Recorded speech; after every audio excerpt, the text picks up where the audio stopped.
Have you ever noticed how different it feels when you put on a mask? Not just the kind from the costume aisle, but any mask. A smile you don't mean, a laugh that covers silence, a voice that sounds steadier than you really feel inside. I learned this lesson long before I had words for it. I was a child on Halloween night, standing by the front door trying to fix the elastic strap of a cheap plastic mask. The house smelled faintly of pumpkin. The porch light buzzed with the hum of moths, and outside the neighborhood was alive with footsteps and laughter.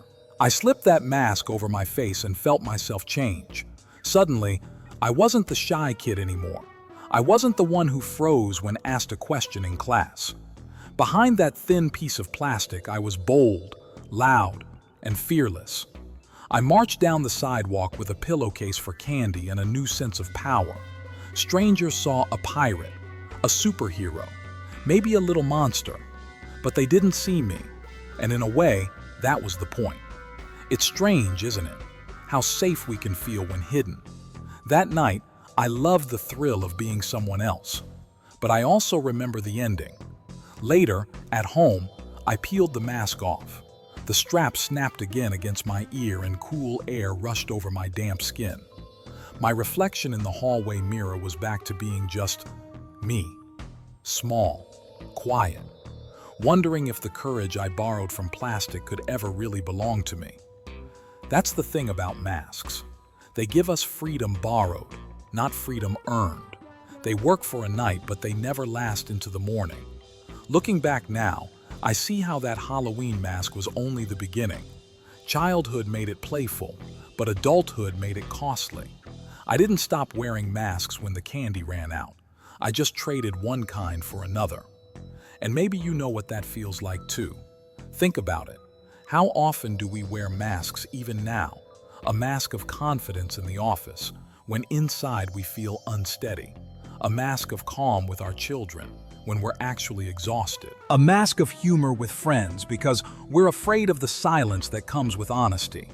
The lesson I didn't understand as a child was simple but sharp. A mask can give you a moment of escape, but it cannot give you belonging. Belonging only comes when we risk being seen as we truly are. That first Halloween taught me both sides, the joy of pretending and the relief of finally taking the mask off. And even then, in the quiet, I sensed something. That one day, the real work of my life wouldn't be in choosing costumes, but in choosing courage. So let me ask you, what mask have you been wearing lately? The one you slip on at work, or with family, or even when you look in the mirror, and how heavy has it grown? Because here's the truth I've carried with me since that night. Freedom that depends on hiding isn't freedom at all. Real freedom is scarier. It's walking into the room without the mask and saying, "This is me." Even if your voice shakes, even if your eyes water, even if you don't feel ready. The mask may make you feel untouchable for a moment, but when it comes off, and it always does, you are left with yourself. And the sooner you learn to stand as you are, the sooner you'll realize that courage was never in the mask at all. It was waiting in you. That's where my story begins, with a mask on Halloween night, with a child who thought pretending was power, and with the slow discovery, year by year, that the most powerful thing any of us can do is live unmasked. By the time we grow up, most of us don't need a costume shop anymore. We carry whole wardrobes of invisible masks, ready for every room we step into. I know I did. There was the mask I wore at work, the polished smile, the steady tone, the nodding head that said, "I've got this," even when I didn't. There was the mask I wore with friends, the quick humor, the easy laugh, the way I kept conversations light, because I was afraid they might pull back if I showed how heavy things really felt. And of course, there was the mask I wore at home, the calm parent, the responsible partner, the one who had it all under control. But beneath those layers, anxiety, fatigue, uncertainty, the very things the masks were meant to hide. At first, I convinced myself the masks were harmless. After all, wasn't it normal to put on a brave face? Didn't everyone do it?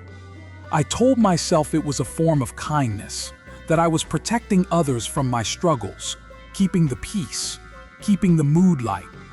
And maybe, in some small ways, that was true. But over time, the cost of hiding became clearer. Here's the mistake I made. I believe people loved the mask more than the real me. I thought they wanted the confident coworker, the always funny friend, the composed parent. I thought my role was to give people the version of me they would find easiest to accept. The trouble was, the more I relied on those masks, the more disconnected I became. From others, yes, but also from myself. The smile that felt safe began to feel heavy. The laugh I offered so quickly began to sound hollow, even to my own ears. And at the end of the day, when the house grew quiet and the lights clicked off, I would feel it, the weight of pretending. I don't know if you've ever had that moment, lying in bed and realizing that you played a part all day, but no one actually saw you. It's a strange kind of loneliness, being surrounded by people and still unseen. And it taught me something I wish I had learned sooner. A mask may protect you from rejection in the short term, but it also keeps you from real connection. Because here's the truth. The very things I was hiding, my doubts, my weariness, my imperfection, were the things that made me human. The things that could have allowed others to relate to me, to love me, to know me fully. But I was so busy protecting myself from being hurt that I ended up protecting myself from being loved. It's not easy to admit that. Even now, there's a part of me that wants to reach for another mask just to soften the confession. But honesty, however uncomfortable, is lighter to carry than disguise. And the more I dared to name that truth, the more I began to notice how many of us are walking around in costumes we never take off. Maybe you felt it too. Maybe you've walked into a meeting with a smile painted across your face, even as your chest tightened. Maybe you've posted a cheerful update online while quietly feeling left behind. Maybe you've kept your struggles hidden from the very people who'd be willing to help, because you feared being seen as weak. If that sounds familiar, you're not alone. The world can make us feel like we have to earn our place by being unflawed, by being endlessly capable, by being always fine. But masks are only temporary fixes. They may shield us from one kind of pain, but they also starve us of what we truly crave, to be accepted as we are. And here's the diamond line I carry now. A mask can spare you a bruise, but it can also cost you a life. I don't mean physical life, I mean the richness of it. The laughter that comes from being understood, the comfort of being held without explanation, the freedom of belonging without performance. All of that slips away when the mask never comes off. When I look back on those years of pretending, I feel both tenderness and regret. Tenderness because I understand why I did it. Masks feel safe when the world feels sharp.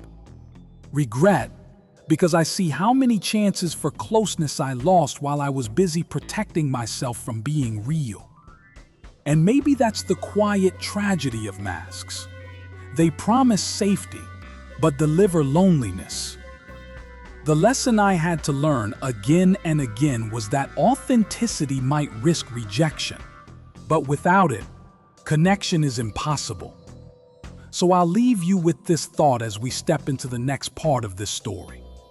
Every mask we wear has a hidden cost, and sometimes the bravest thing you can do is to lay it down, even for a moment, and let someone see the face beneath.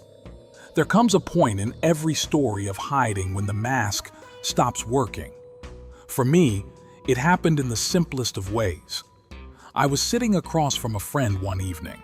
It wasn't a dramatic moment. No spotlight, no confrontation. Just two people with coffee cups cooling between us. I had been doing what I always did, smiling, nodding, keeping the conversation safe and light.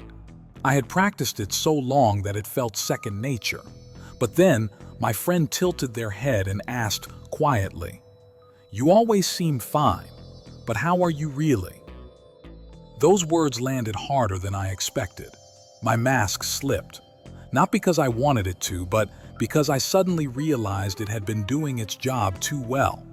My friend, someone who cared about me, couldn't see me anymore. They saw only the performance, only the smile, the steady voice, the practiced, "I'm okay." The real me was buried under layers of pretending.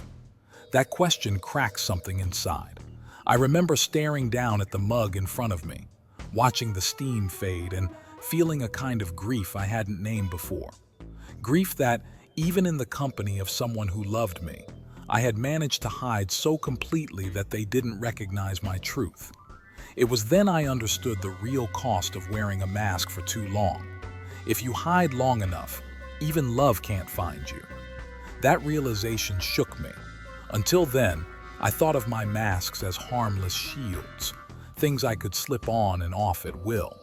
But what I didn't see was how heavy they had become, how tightly they clung to my skin. Pretending had stopped being a choice. It had become a habit, and habits have a way of convincing us they are who we are.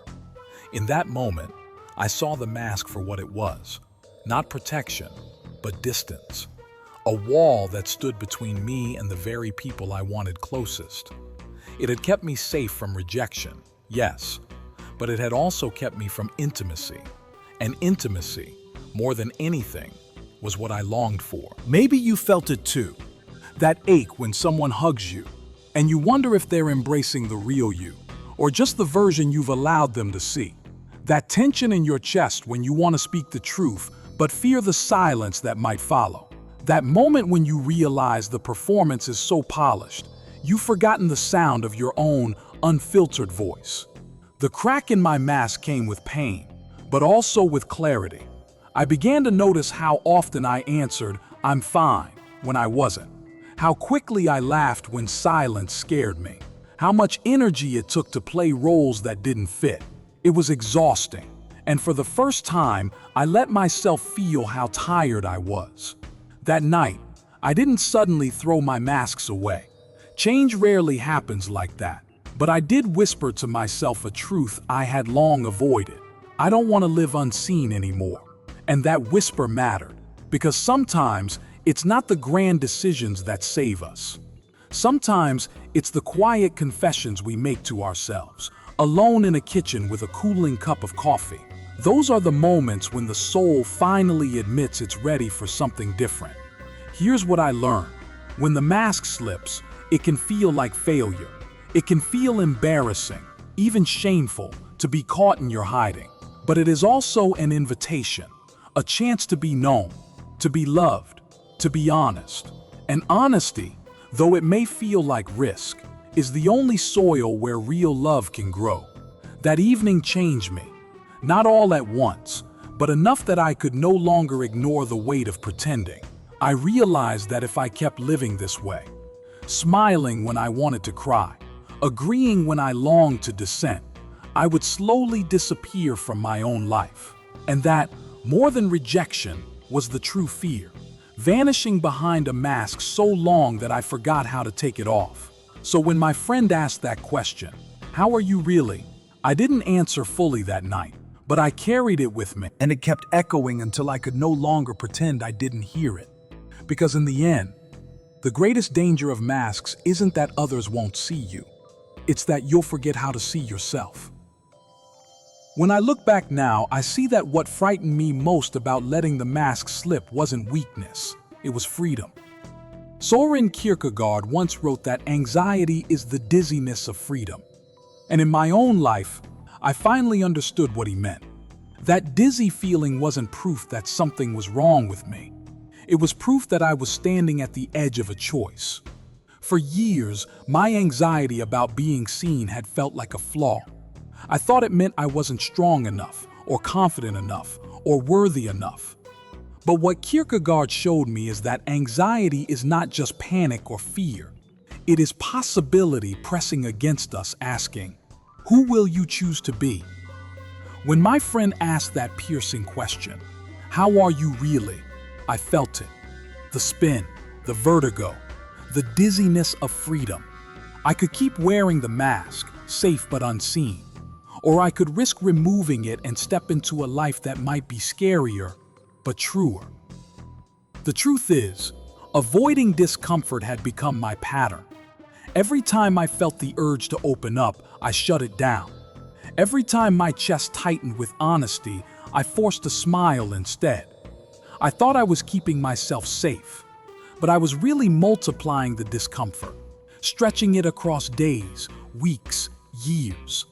Pretending may numb you for a moment, but it demands interest later, and the debt grows heavy.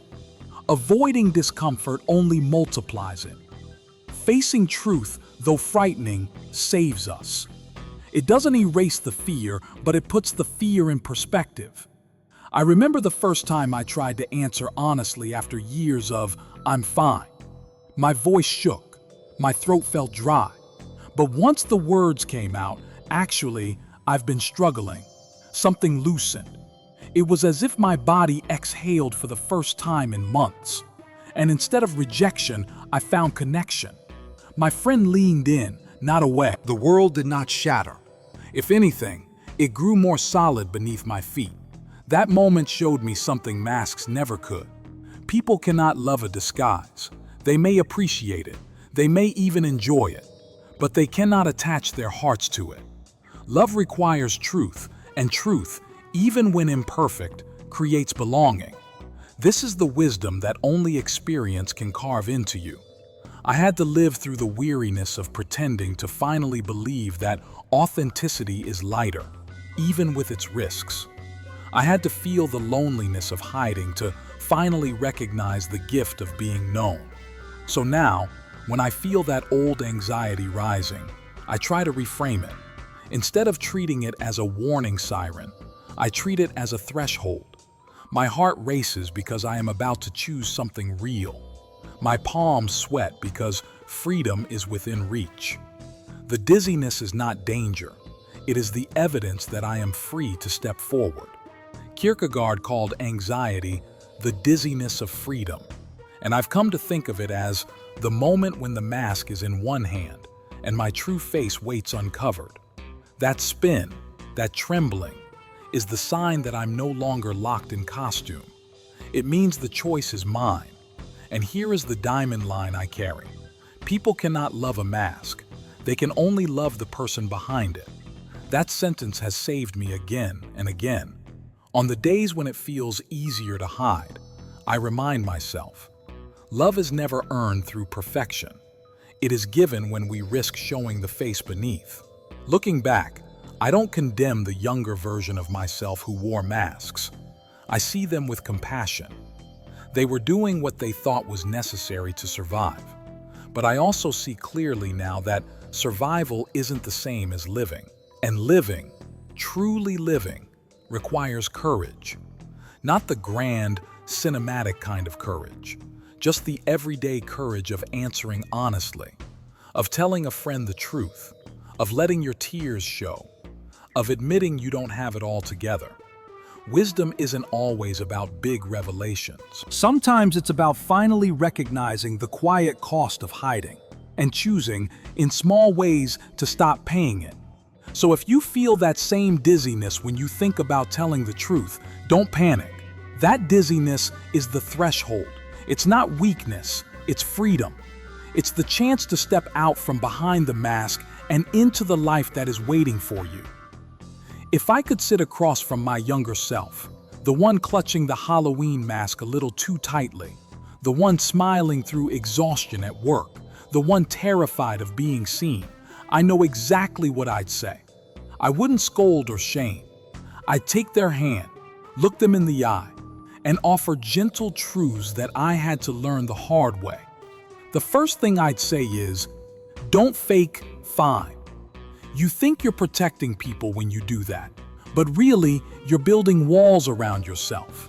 Every time you say, "I'm fine," when you're not, you lay another brick. After a while, those walls get so high that even the people who love you most can't climb over. If I could go back, I tell myself, you don't have to be okay all the time to be worthy of care. It's safe to say, I'm tired, or I'm struggling. Those words don't make you weak, they make you human. The second thing I'd say is, practice small honesty. You don't have to reveal everything at once. Start with one true sentence. Tell a friend you're nervous before a meeting. Admit to a colleague you didn't understand something.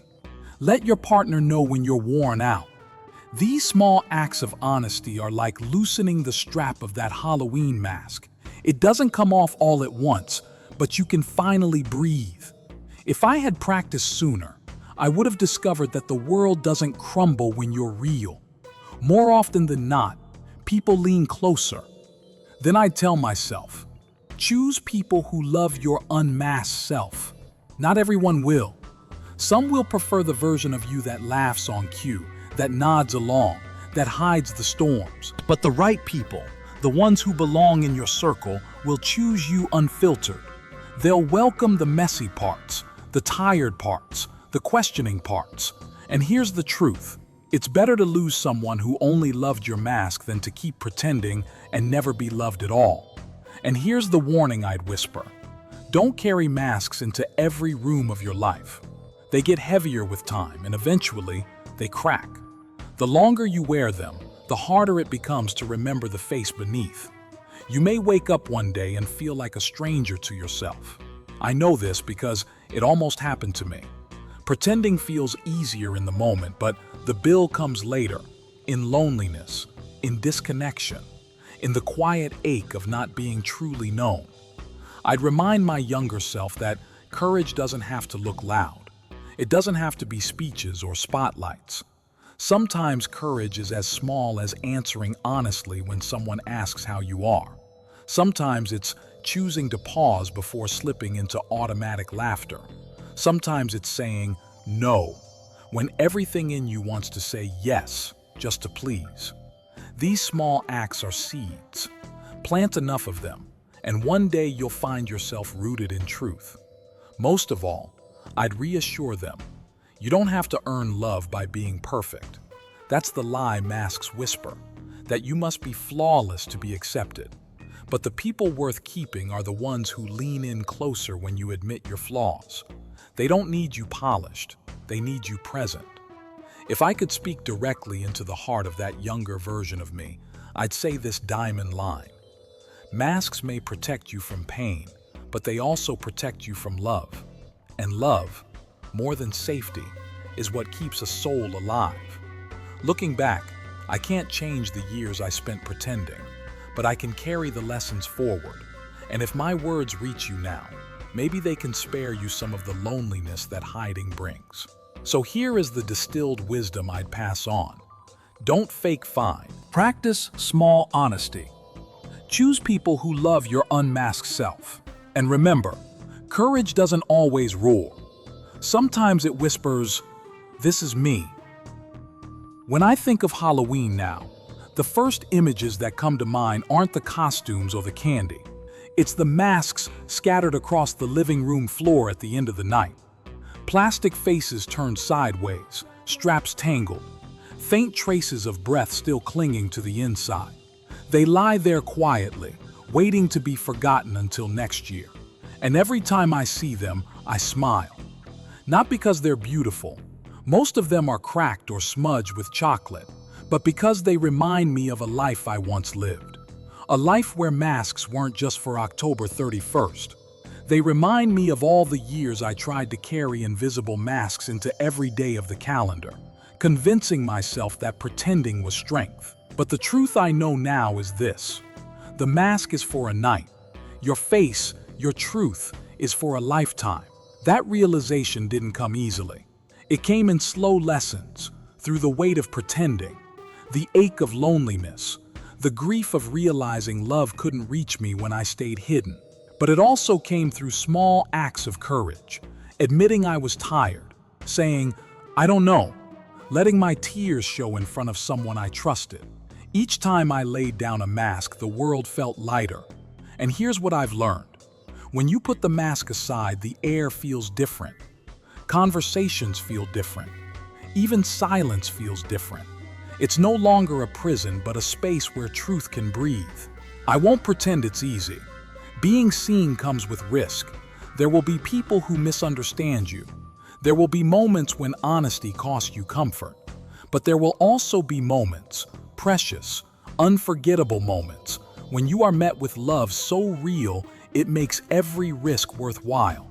Love doesn't require costumes. Belonging doesn't demand disguise. The people who truly matter will not love the mask. They will love the face beneath, the one you've been afraid to show. And if someone cannot accept that face, then their love was never yours to begin with. The Halloween mask on the floor becomes, for me, a quiet reminder. It says, pretending can be fun, but it is not a way of life. It says, you are allowed to be yourself, even when it feels unsteady. And most of all, it says, you don't have to wait until November 1st to take it off. So let me offer you this gentle call. One small act to carry into today. Set down one mask, just one. Maybe when a coworker asks how you are, you answer with one true sentence. Maybe when a friend calls, you tell them something real instead of brushing past. Maybe when you look in the mirror tonight, you pause, take a breath, and whisper to yourself, I am enough as I am. It doesn't have to be grand. It doesn't have to be all at once. Start small. Start today. Because every mask you lay down gives you back a piece of your life. Every mask you set aside clears space for love to find you. Every mask you release teaches your soul to trust you again. And if you need reassurance, here it is. You are not alone in this. We all wear masks. We all fear being seen. But together, we can learn to loosen the straps, to breathe deeper, to step into the world as we are. That's not weakness. That's courage, the quiet, steady kind that changes lives. So tonight, as you see the masks lying on the floor, let them remind you, they have served their purpose, but their time is short.